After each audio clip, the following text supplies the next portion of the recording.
we are.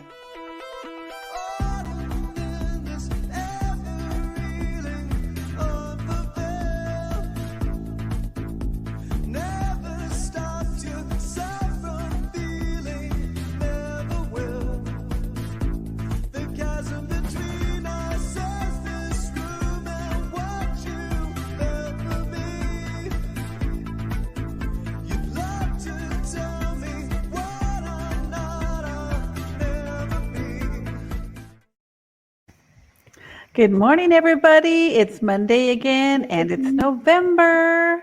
I'm one of your hosts, Tina Frank. And I'm Bonnie Violet, and we're really glad that you all made it here this morning. And happy birthday, Tina. You celebrated your birthday over the weekend. I did celebrate my birthday over the weekend. It was a lot of fun. So thank you for that. Yeah. I'm waiting for someone to say, how old are you? No, just kidding. Right. How is it having a birthday on Halloween? You know, after all this time, it's kind of non-eventful. I mean, as far as the Halloween part, I have such an amazing family. They always make me feel special and loved, both church family as well as my family. And so it was just truly, it was fun. I was laughing with my husband because my first celebration for my birthday actually happened October 1st. So, wow. Yeah, I was laughing. I said, oh, honey, today's the last day of my birthday season. Right. So I noticed some people do that. Some people have those birthdays that happen all month, whereas other people, you don't even hear about it. Like you didn't even know it happened. Well, it's funny because I didn't plan anything. I just showed up to a place I was going with a couple of friends, and they're like, "Oh, we decided since this is the only time we're going to see each other in October that today's your birthday." And I'm like, "What?" Like, all right. So like, okay. So nice. It was fun. So I am blessed. It's been an amazing month of October, and it was awesome to celebrate with my family out this weekend. Yeah, fantastic. Yeah, it was a lot of fun. Great food, lots of laughter, just the way we like it. Nice.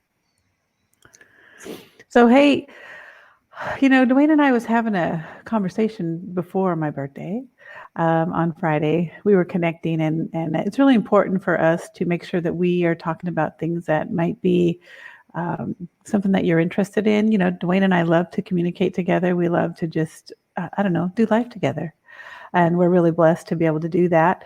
But something we were talking about on Friday was that we had invited all of you guys to come to the table for a conversation about being a Christian woman and a gay man coming together and having a conversation that is just kind of a reuniting of our family and the process that we've been through. And we dawned on us that there's a lot of steps to preparing a table for a conversation like this. And we feel like maybe we jumped ahead a few. So bear with me as I just kind of explain a little bit of the analogy to you, because we want you guys to be on the same page as us. Because, anytime you have a party or a conversation or even like a holiday dinner, there's a process that takes place. The first process is being able to send or receive an invitation. And all that happens way before you come to the table, you set the table, you eat together. And Duane and I got to thinking that we hadn't really talked well about that invitation process. We both had to be prepared to send as well as receive and accept the invitation from each one of us so that we could move forward in a relationship. So anyway, we thought we'd start there today. And if anyone has any comments, questions, we really, really want to have a conversation, not just between ourselves, but we want to share that conversation with you guys. And not to say that we know a whole lot about anything, but we know a few things about something that may just be enough to get you moving in the right direction. Yes, definitely. Yeah. So it's so what things did you need to do, Tina, to prepare? What kind of comes to mind for you?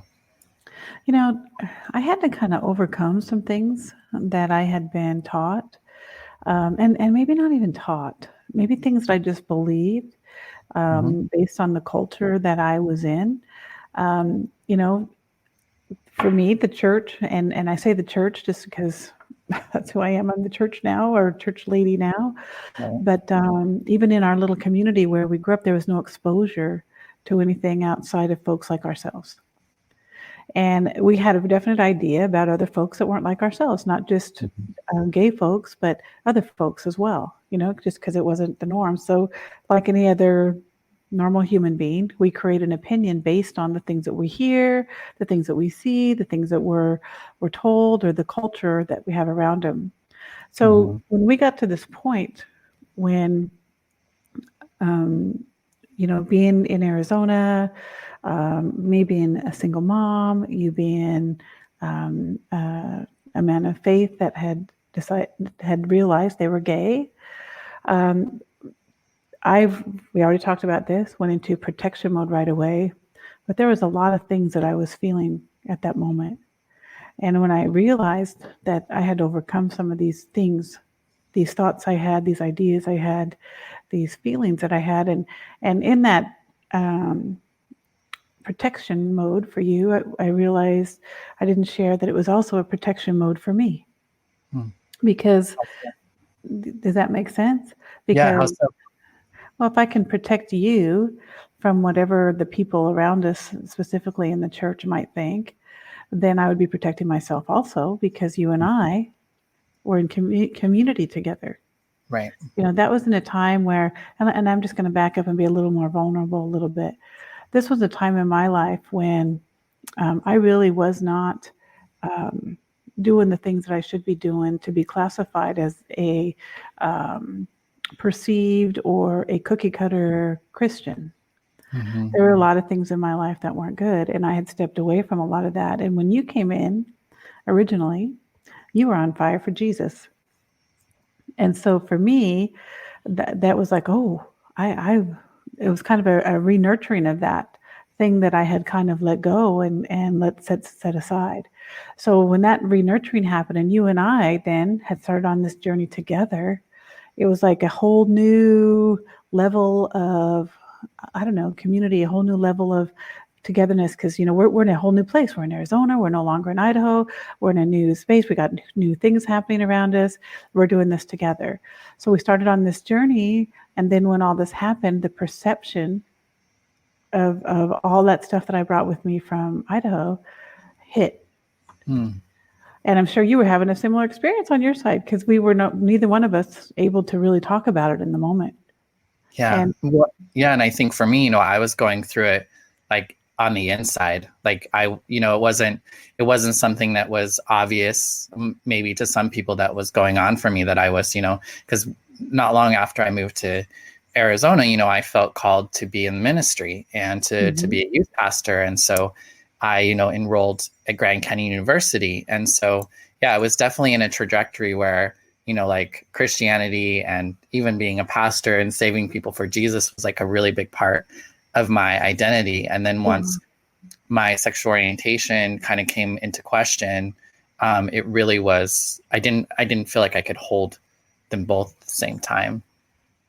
Yeah, I get it. And while you're managing that, I'm trying to manage, how do I protect you? And then, oh my gosh, how do I protect myself and my kids? And I don't even know what I was protecting us from. That's right. The thing. That's the thinking that I'm talking about. We try to protect ourselves from things that we really have no control over, that we really have no, I don't know what even to call it. I thought that it was not there were these harsh things that happened to people who hung out with people that weren't like us, be it gay or be it whatever, and that in that interpretation that gayness was a horrible thing, and you couldn't do that, and it was just all the things that I had in my mind, and I had to overcome those things in my mind. What does this really mean to me? And that was a process. At the beginning, the first thought was, oh my goodness, my life's about ready to change. Oh my goodness, Duane's life's about ready to change. I got to protect us from that change, because it looked like a negative change at the moment. From the position that I was in, it looked like a negative change. And so I responded based on that initial moment. You responded based on your initial moment, and then I reiterated it with my response. And I think we were both moving in a place where we were, I was nervous, scared, not sure what was going to happen next. Not sure what I was ready for, this next thing that I thought could potentially be horrible. And so I think at that moment, I think for the easy road, at least for me, and I don't want to speak for you, was okay. I'm just going to back off and just see what happens. I'm going to protect as much as I can, but I need to give some room here for you to do whatever it is you needed to do, and try not to make it about me. And I apologize that I made it about me. Yeah, I mean, you were such a like a hero to me, and like we had become really close, almost like friends there for a while, just before before I like came out and was diagnosed with HIV, because my HIV diagnosis is what caused me to really come out of the closet. But like, I guess they were interconnected, but anywho, I don't know quite, but I was just really hurt. And I just couldn't go there. Like, I've always been one to kind of avoid pain and avoid hurt and that sort of thing. And so that's just what I did, was I just kind of stayed away, because I just didn't know how to be. And then even for years after that, I just still thought that, you were trying to save me, like trying to convert, like you love me, but you wanted to get me to Jesus, sort of thing, in some sort of like weird way. And so I always felt a little like not quite comfortable in that aspect. So I really had to do a lot of work on myself to be okay with that being the possibility, or it not being the possibility. And so for me, when we were talking, I was wondering, like a big thing for me, because you and we did connect on like with our spirituality for so long. I feel like I maybe needed to come to my own understanding and my own like spiritual experience and connection before I could like be ready to even think about, hanging out with you again, longer than maybe when I happened to see you at a family function or something like that. Right. Yeah. I agree with you. I think there was that moment for both of us, I think, was a change of season and a shift. And I like to call that an opportunity for us to learn more about who we are and to learn more about who our God is. Because if we connect together so much that we lose our identity in the other people around us, then we're not really being who God's called us to be. Right. As much as I'm created to do community and to have family and to be together, God each made us all uniquely still. And so he's going to separate us, and he's going to allow us to, I'm going to take that back. He will separate us for a season. But in this moment, I think this was something bigger than that. And I think that things happen to us for a reason, and it's how we respond to God that prepares us for that next thing. And I feel like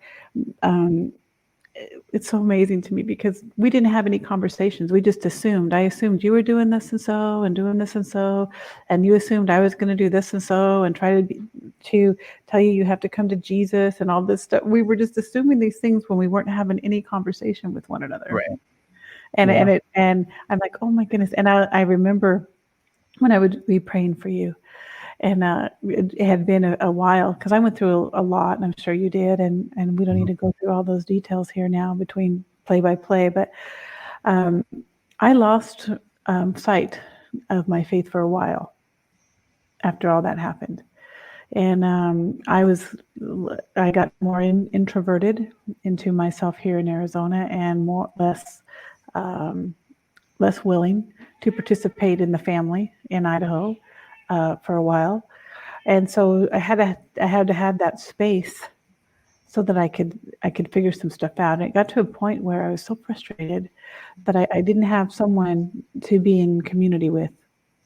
Now, when I say community, I mean someone that I can just be real with, I can have a conversation with, I can just be me. I had people around me all the time that I had to put on airs for or had to do whatever, but I just wanted someone that I could be me with, And so it took me a while. But as I started to lean more and more on who God was, once I realize, okay, that's the place I need to be, that's when my heart started to change. That's when I was able to hear God say, and these are going to sound harsh, and I hope you guys don't mind, as those No. of you who love Jesus, because me and Jesus have some conversations. I talk to Jesus just like talking to you. I argue with Jesus about stuff, or just about things. I just talk. So I'm sorry if it comes across crass, but I just felt like the Spirit say to me, "How dare you have an opinion about something that or someone that I created?" And I had never thought about that. Oh my gosh, how dare I? And just based on my own belief system, nobody else's. If I believe that every one of us are made in the image of God, how dare I have an opinion about it? Right. Who am I to have an opinion about it? My role is to embrace that person now, and to walk alongside and to love that person when God allows me to do that.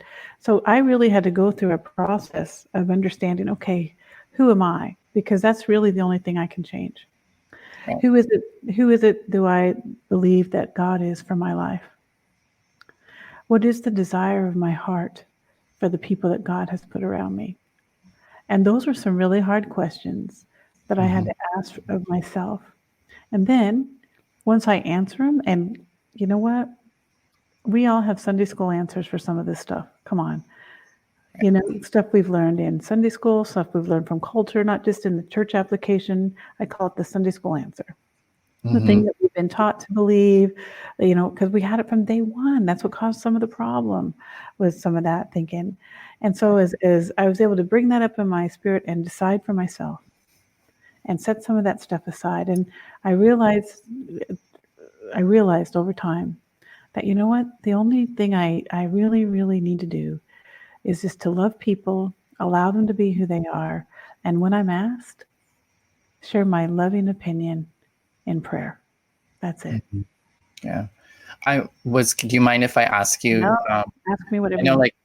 prayer is such a big part of your life. And I was curious, I think some people might be able to identify with how did your prayers change?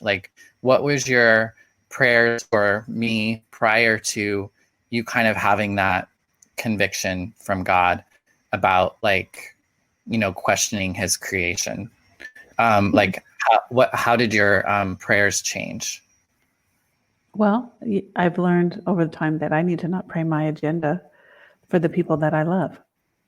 Do you have an example of that? Yeah, I do. Because based on my limited understanding of who God was and the culture that I was raised in, and the culture, I think, cultural things that still affect us day to day, I was praying that God would help you to not be gay. Yeah. I was praying that God would keep you safe. I was praying that he would send people around you that love Jesus. But I was praying that you would not be gay. And so as I've matured and I've understood and I realized that, you know what? Only God knows how he created us, why he created us, and the ultimate purpose. So why should I pray anything of my desire over your life? Because I believe that God can do anything in us or through us that's far more than I can ever think or imagine. So why would I limit your potential by praying what I can think or imagine? Right. So from that moment on, I went to my Bible and I just prayed scriptures over your life. And I still do that to this day. Yeah. And I just pray who God says that you are. I pray what the scripture says. I pray the things that I've seen in you, the things that you've asked me to pray for about you. I pray for all those things. I've given up praying my own agenda over people's lives because I am not the creator. I am not smart enough to know what God has for you. And I would never, ever want to be responsible for limiting the potential that God's put in you. Right. How much do you think you're praying for me not to be gay or whatever? How much of that played into your expectation of kind of me, or thought of what I was going to become or how I was going to be in the world? Do you think that played at all into it? No, because I really believe that You didn't know Mm. that you didn't know that this was, and so I always prayed protection over you because I wanted you to have a full and amazing life. I just realized that I needed you to have your own full amazing life, not the Mhm. full amazing life I had envisioned for you. Yeah. Gotcha. So so no, I don't feel like it at all that I did that, and I've never thought anything negative about Mhm. or anything destructive about you. I was sad when I realized that you were having struggles with addiction, Mhm. and so I prayed a lot for you in those areas once I knew, but I didn't know for a while. I'm afraid Yeah. because we weren't in relationship with one another, and had you not shared or someone shared with me, I wouldn't have known. Yeah. I mean, my recovery was something I think a lot of people in my family, they never saw that side of me. So, Yeah. like, I know there are some people that I don't know that they really believe it. I mean, no one in my family has ever really like asked me or talked with me about it. Mm. I remember my mom recently, like the last year or two, like asking something about it, and everyone's been aware of it, and I've been like open about it. But yeah, I think most people didn't quite understand because I was just so far away, and I was just so Yeah. distant. But I the reason why I think I asked the question about that thought of expectation, because I think that's what my experience was, is that I felt like, again, like I was falling short in all of the things that I thought God had created me to be. That Mm. there was just so much of that, and um, I I never really I knew that God like had me. Like I just didn't know how to deal with all that at the time. So I remember just kind of like feeling like I'm gonna put God on a shelf, and God's gonna like I'll pick that up later, and Mm. God knows where I'm at. God knows what's going on, and like I'll be able to deal with that another time. And life, and then life continued and went on or whatever. And a big part of, I think that loss of my spirituality, loss of perception of my life, Mm. um, caused me to start using drugs, which is interesting because the thing that brought me back to spirituality was my drug use. Mm. Yeah. It was kind of what took me away, or what I left to. Um, and I think that one of the things that became helpful for me, that choosing a spiritual um, way of getting sober was my solution. But I know a lot of people have different things. But I know for me, my biggest desire was I didn't think God was accessible to me, and Mm. and I thought if so, I would have to change so much about who I was. Um, and seeing that there were people who were like myself, who had a relationship with God or a higher power, that sort of concept, it woke up something in me, and that's really what drove me to continue getting sober when I felt like it and I didn't want to. Is I really wanted to try to have that spiritual life again. And I actually Yeah. came to have a reliance on God that I'd never experienced God.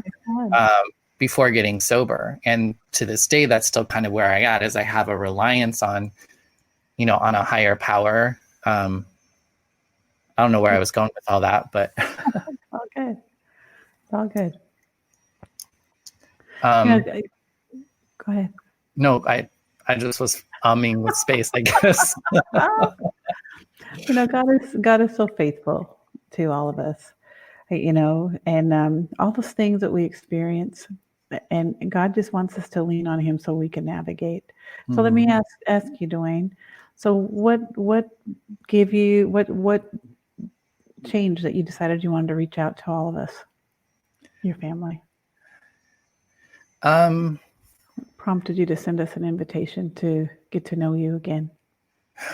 well, I think there, I mean, I felt like I really wanted you in my life, Mm. and kind of like needed that. I think that's where it got to me is one, to the place I think I was healed enough, and I had been in a space in which I felt like I could, step into that. Like I could just show up as who I am, not feel like I have to deny any parts of myself in order to be in that space.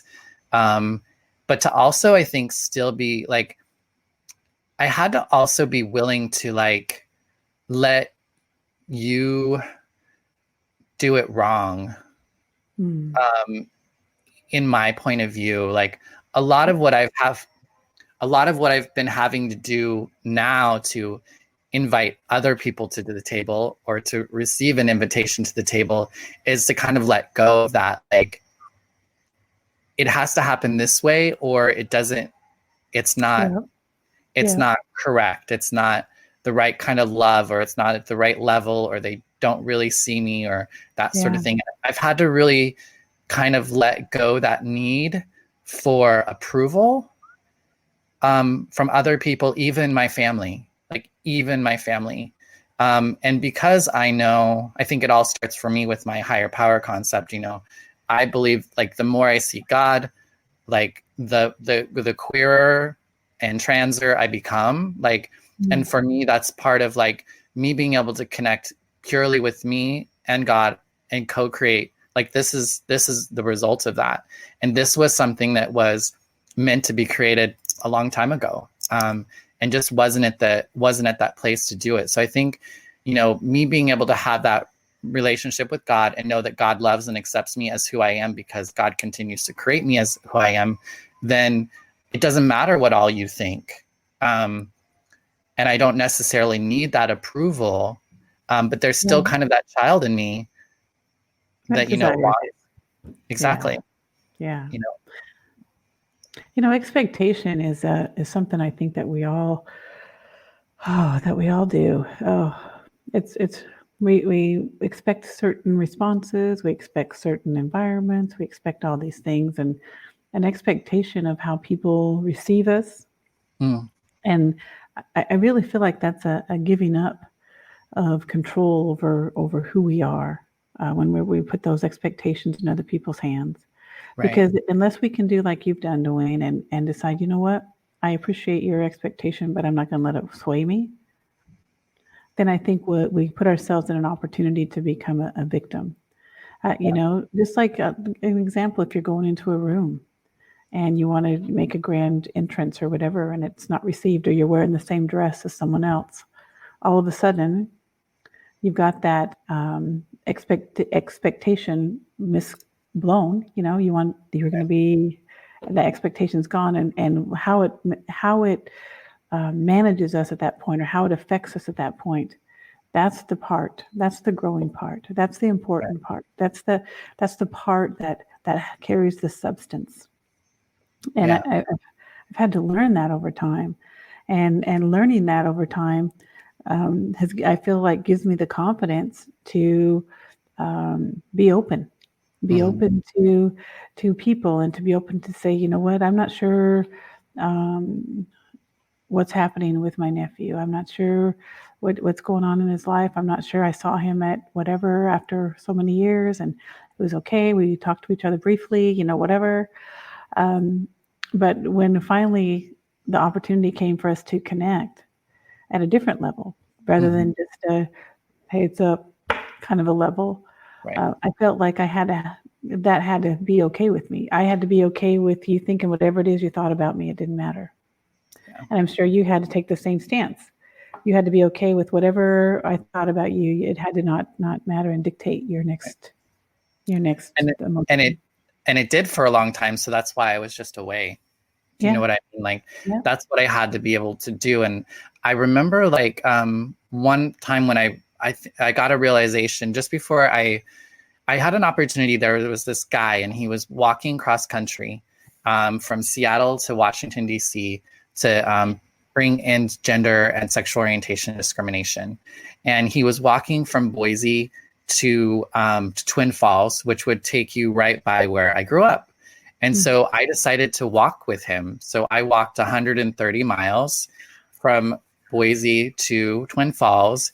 And as I started getting into Hagerman is where I went to church. Hagerman is where I went fishing with my dad at times. I hit Bliss before that, and so I started to like come across these places and these landmarks and these situations that I had experienced at one time in my life, and now as I was starting to go through, I saw like farmers markets, and I just saw that change had happened, that like things that I thought or saw as like progressive, if you will, or some sort of growth, was all around there. And so I think for me that opened up the idea that maybe then the people have changed too, because I was realizing that one, like when you leave, for me, when I left people, they stayed who they were from the perception that I had at that time of my life. And whenever I would go back to them, I was that person again. In my mind, I felt like that's how they saw me. And so it was almost like I was stuck in this space. And it got to where going home, I got resentful because I just felt like I would go into this default mode that just, it wasn't me anymore. And the reality was it's not them either.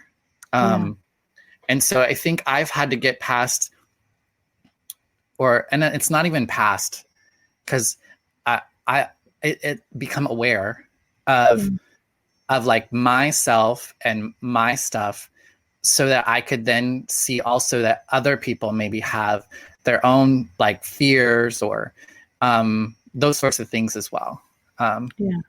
So I think that was one thing that was a great visual of kind of starting to see that there might be change.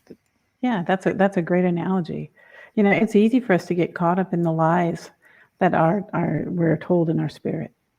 Like the lie that because I'm a Christian, I don't love people. I have a set of rules I have to live by, and if you don't live by those rules, then I can't love you. That's a lie, because that's not who I am. That's not how God created me to be. That may be who I was. Because where do we start? We start with the rule book, and then we move forward, right? That's how it's been since the beginning of time. And that's why I think it's important that we really get out and experience life in our own perspective. We need to be careful, because we don't want to get caught up on things that are going to steal from us, things that are going to lie to us, and things that are going to keep us from those opportunities to connect or reconnect. I mean, could you imagine had we not decided to reconnect? Yeah. No. I know. I can't even imagine. And I can't imagine not talking to you every week and hearing about all the amazing things that's happening in your life and sharing some of the crazy things that's happening in I can't even imagine. Yeah. Well, and it was like, to be honest, it was really unexpected. I didn't plan on it. Do you know what I mean? Like, I had a desire, but I didn't really do anything for it until, we had that interaction when I went to Arizona a couple of years ago. But before that, I had kind of just, I think, given up. I don't know. It wasn't like I went there that weekend to try to like start a relationship with you. In some ways, I just wanted to be able to be comfortable with you, or, you know what I mean? Versus like trying to like rekindle something. I mean, I feel like that's something that's developed because we've made the decision to continue to kind of like, stay in communication with each other. Right. I see. For me, I felt like things started to shift, and I know you don't even remember this conversation because you told me you don't remember when we were at the airport in Idaho. We were both flying out. I think you were living in Chicago at the time. You were flying out, and I was flying back to Arizona.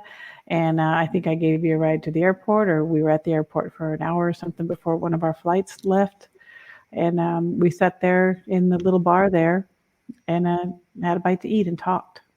And for me, I was like, some of the things are I was carrying around with me, the unknowing was put at ease. It's like this is what it's supposed to be like. So at that point, I continued to pray for you, probably more often, because you were able to come into my heart more often. And I really feel like over time, as I've prayed for you, and I'm sure you've had moments of thinking of us. If you don't want to, if I don't know about you, what your prayer life has been, but I think those are the connection points that eventually find their way to one another. Right. Yeah. I mean, I prayed for people who I knew were okay with prayer. I don't, and then I would light candles in my own little ways for people, but that's kind of how I, began kind of having some sort of a prayer life or whatever. I think sometimes I've seen prayer used as a weapon, Really? like public praying, I guess. Yeah. I had a situation where I Not went to there. this, yeah, like I went to some space and there was like this thing, and like there were politicians there, and the Yeah. politicians weren't in alignment with something, and so they all like decided to lay hands and pray for that person right there. And I was just like, did that person even want? Yeah, I don't know. It just felt like it felt a little violent. And so like ever since that point, I've been just really mindful about like prayer. I'm like, would this person be okay with me praying for them? Or even I'll even just ask people, Is hey, are that you comfortable? public prayer or prayer in general? Just in general. Ah, In general, yeah. Um, yeah. I just feel more comfortable with that, at least at this point in time in my life. that's cool. Well, full disclosure, I pray for everybody. I don't ask permission. Right. So, so just know that there's a possibility that Yeah. I'm praying for you. I know that you're praying for me, and I love that you're praying for me, and I love that people pray for me. Don't get me wrong. Like Oh no, I'm like I'm really cool with it, but I know that some people might not be. So I get it. I'm just telling everybody that's listening to us or listening to this podcast that I'm probably praying for you. And I'm sorry if I didn't ask permission, but I'm not going to stop because I care about what's happening to you. And so I'm going to pray as much as I can. yeah. I Some of the things that's been kind of like coming up for me today while we're talking, and I just like in this idea of like how can we like be ready to be in relationship with each other, and kind of that expectation is I think I've had to really let go of, and I've kind of had a conflict with like some of the language. Like Okay. I feel like we both use different words for different things. Okay. And like I have to be willing to, I did, and I still have to be willing to kind of like hear words or language said in a way that I have learned, or I have come to believe or think differently about, but cannot let that take away from me knowing the intent of the person that I'm in conversation with. Okay. If that makes sense. So I think being afraid of like, I remember, I won't necessarily say the person, but I remember there was somebody really important in my life, and I really wanted them to come to the Forever Red events. We used to have the big galas for the organization Alpha once a year. And a lot of my family members would come up and get all dressed up, and it was like this great time. And I remember there was one person that I really wanted to go there who really never really went. And I was able to actually have a conversation with this person because I kind of just thought this person was, I don't know, like just not being nice. Like I probably used a few colorful words about that person in relation to this particular thing. But I remember having a conversation with them, and they said, I'm just I would love to go and I want to go, but I'm just afraid that I'm going to say something wrong or do something wrong that's going to offend your friends or make you look bad or like whatever. And so like, I just don't go.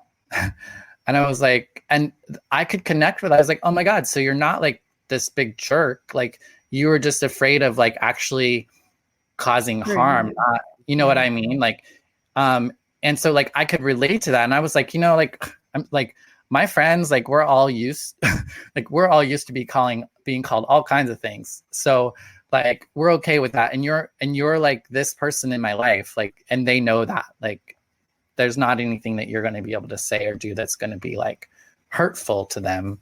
And I feel like that's something that I kind of even like, I feel like people have the fear, and I think you're okay with me sharing this, but you've said you were afraid of maybe saying the wrong things in our conversations, as far as like, whether it's around like, like I don't identify as a gay man anymore.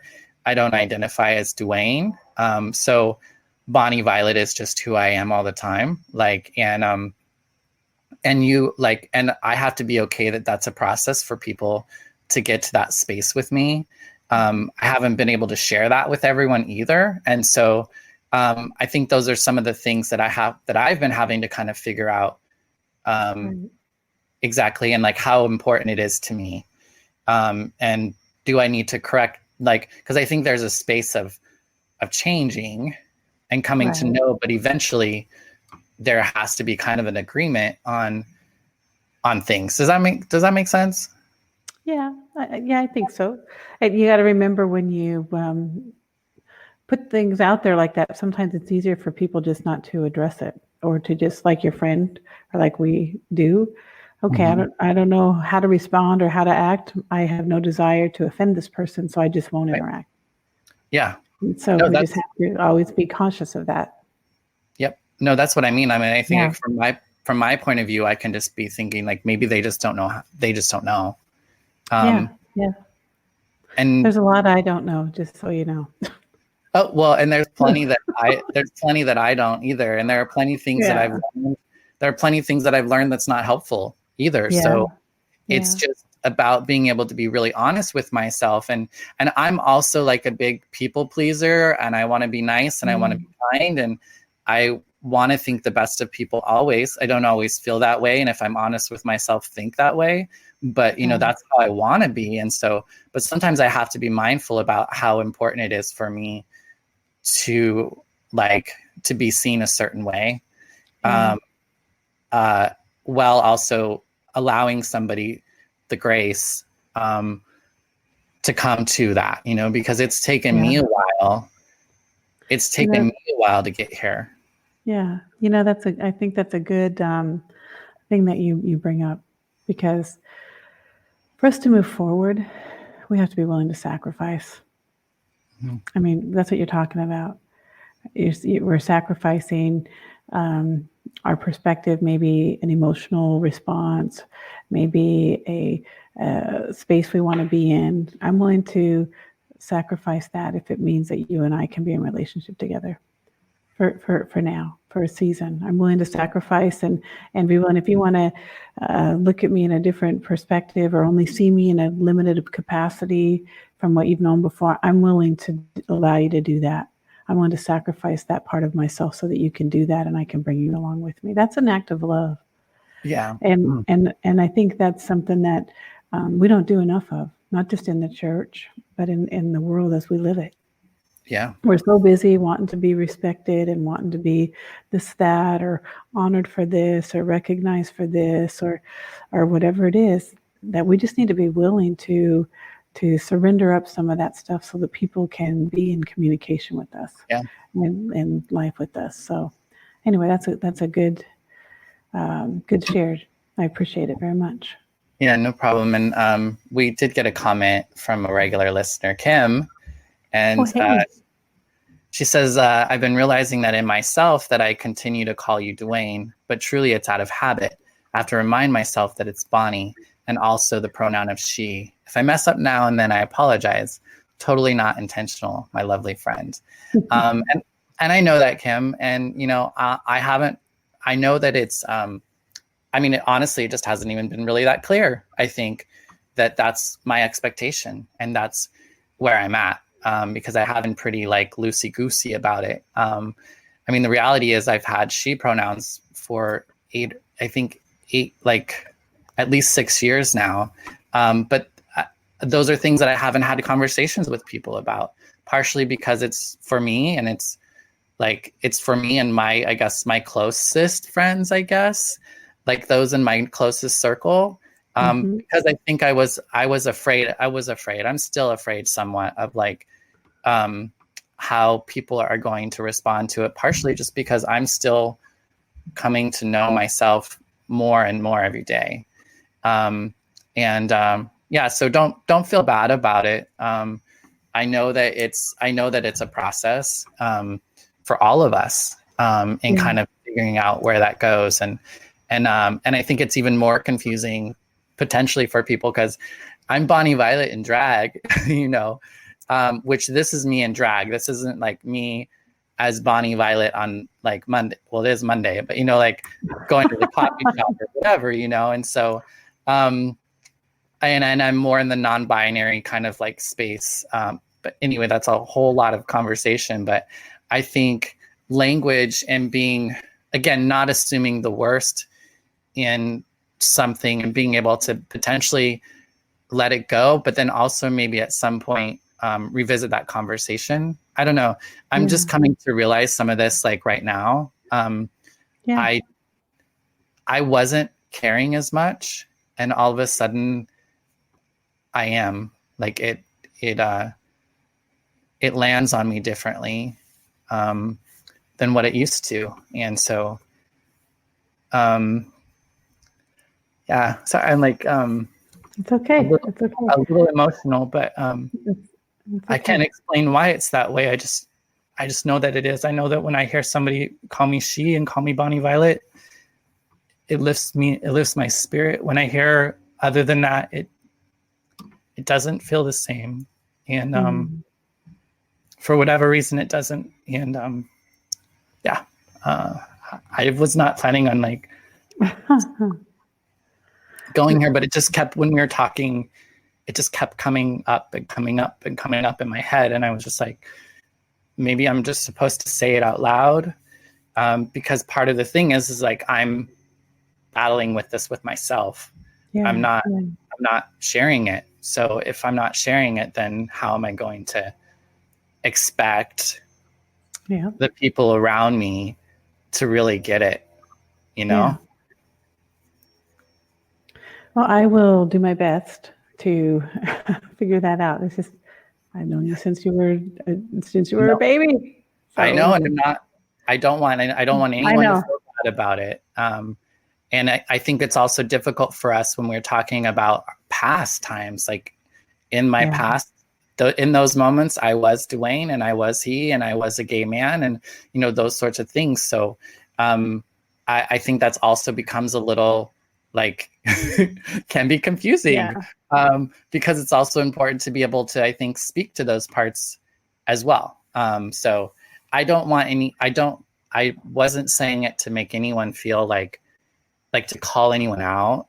I guess I was just feeling it in the moment. And for whatever reason, it just was on my heart or mind to say something. It's fine. Don't apologize. It's fine. Kim has another comment. Are you able to read it? Yeah. Kimberly says, I love that you're just being authentic and sharing this journey. I hope by you sharing your own feelings, it will inspire others on both sides. I love you, my sweet friend, and no matter what labels we attach to ourselves, you are amazing and loved. And I can see how much Tina loves you through her words and actions. Thank you, Kimberly. I appreciate that. Yeah, thanks, Kim.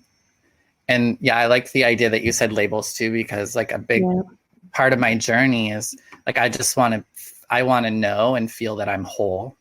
Yeah. And it's interesting that for me, my process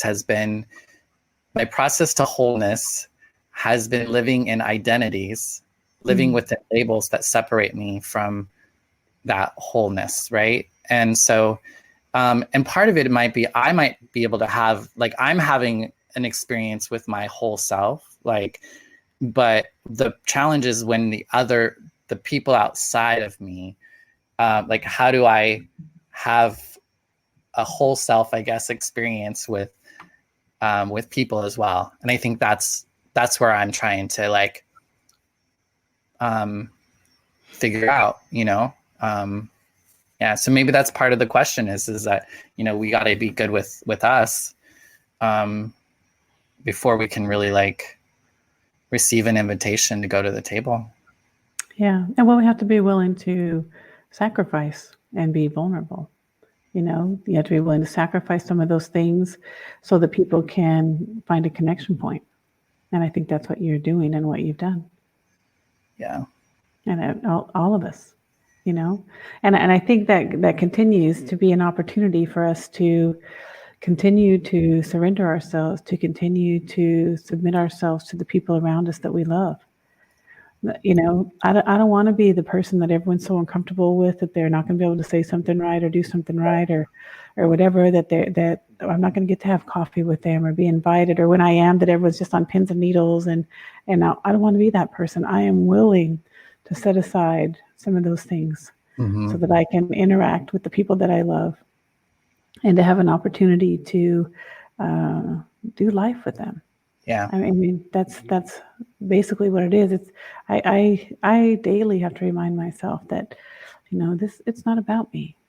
Right. I want to be an enhancement to someone else's life. I want to bring beauty and joy and peace and love and compassion and truth into the life of those people around me. To do that, I can't do that if I'm only thinking about how things make me feel or how people respond to me. So I don't want to be weighed down with all that stuff. Yeah. I just want to be able to move into a space and be open enough so that people can approach, and when they do, feel better for it. Yeah. For whatever reason. Yeah. No, and I mean, I feel like there's probably I feel like I've probably created that for people where they are afraid to kind of reach out to me in some way or whatever. But like, I want to just say it out loud. Oh, you that I'm ready to receive invitations to the table. Amen. I think so too. And I don't know that I'm as ready to send the invitation. Okay. And I think part of that for me is I don't know that I've seen the cues on the other side. Does that make sense? Like, and I'm not necessarily speaking with you. I think you and we got this, but there are still people in my life that I'm not in relationship in a way that I would love to be. Maybe that's for you too, but that's kind of where I'm at. And so I'm ready to receive those invitations. Like, I think I would just fucking show up anywhere. That's not to say I wouldn't be like nervous and I wouldn't question like, right.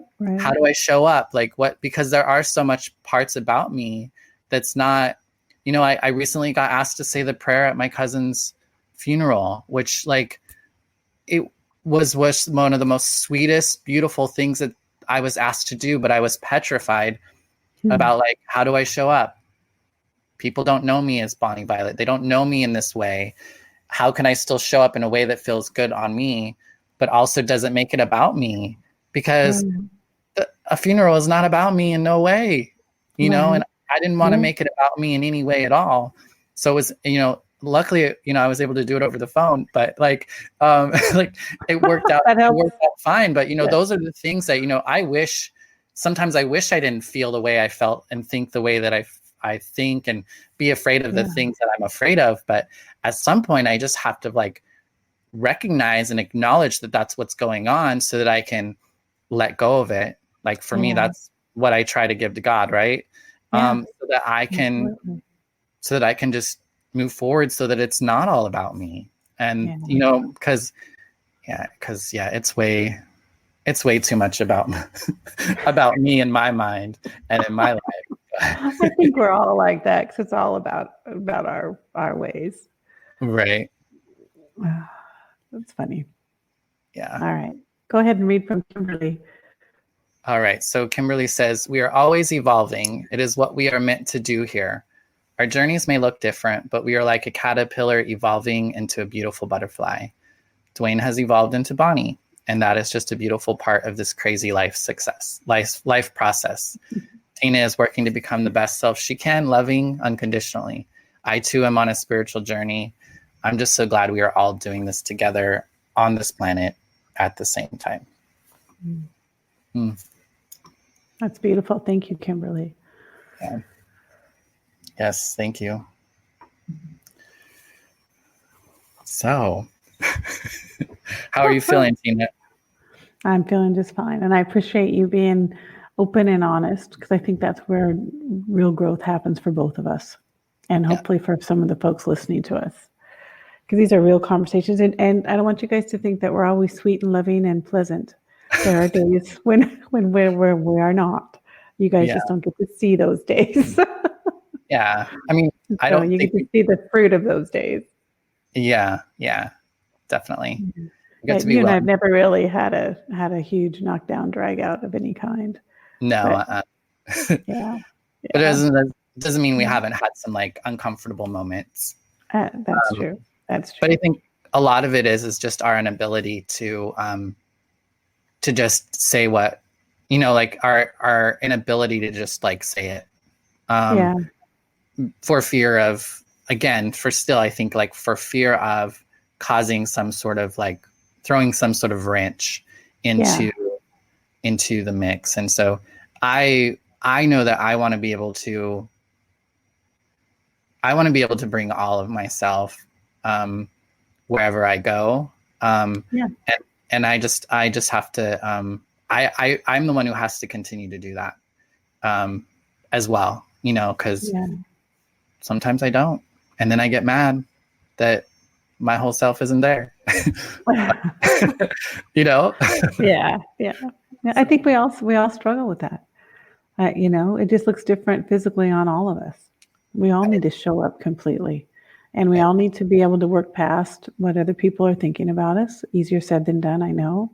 And we also need to give people room to be who they are as well. It's when my persona wants to overcome your persona, that's when we have a problem.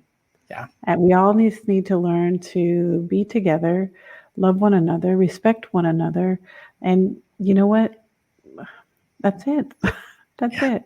We're all on our own journey. We're all destined for greatness, and that's going to look different for each one of us. Yes. Well, we're at like, I think right at our time to say goodbye. Oh, wow. Yeah. I think it's, right? Yeah, it looks like it. Looks like it, yeah. Yeah. And then Kimberly has another comment to what you just said. Yep, I do that too. Why do we do that? Tina is so right. We must give each other grace in this. Definitely. Yeah. I don't know why we do that, but if we did, that would be nice. Right. Sometimes knowing the why doesn't always help, though. That's true. That's true. For sure. Well, I want to thank everyone for joining us today. And the last few weeks, for folks who are new, may not know, we're here every Monday at 10:30 in the morning, Pacific Standard Time. You can also download our episodes on podcasts. So wherever you listen to a podcast, search for Splintered Grace and you'll find us. You can also watch us on YouTube if you like, at A Queer Chaplain. And you also could support the not only the podcast, but with the Queer Chaplain, with the work that I'm working on trying to do outside of this. There's a Patreon that you can check out as well too, and kind of become a member and help, encourage this process in some way. I still don't know how to bring all that stuff up. I feel like I hear it in all the podcasts and that sort of stuff. I'm like, okay, we're supposed to say these things. Yeah. It's all good. But anyway, thanks for joining us, and thank you, Tina, for showing up again today. It's always a pleasure. It's always a pleasure. I'm blessed to be a part of this process, Duane. Thank you for including me. For sure. All right. So this I'm supposed to say, everybody like and subscribe. Is that what I'm supposed to say? There you go. Yep. Like, subscribe, share with your friends, all of that stuff. All right. Awesome. All right. Everyone have a wonderful week, and we'll see you back here next week on Splintered Grace. All right. Bye-bye. And I'll play our little outro.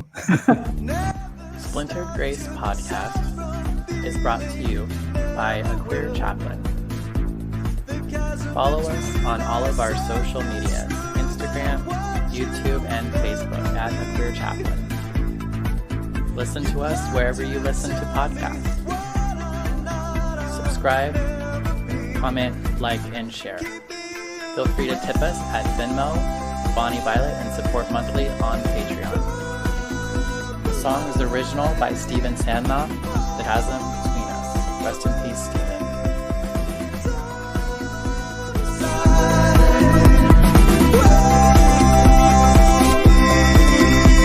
Before you go, It's being slowed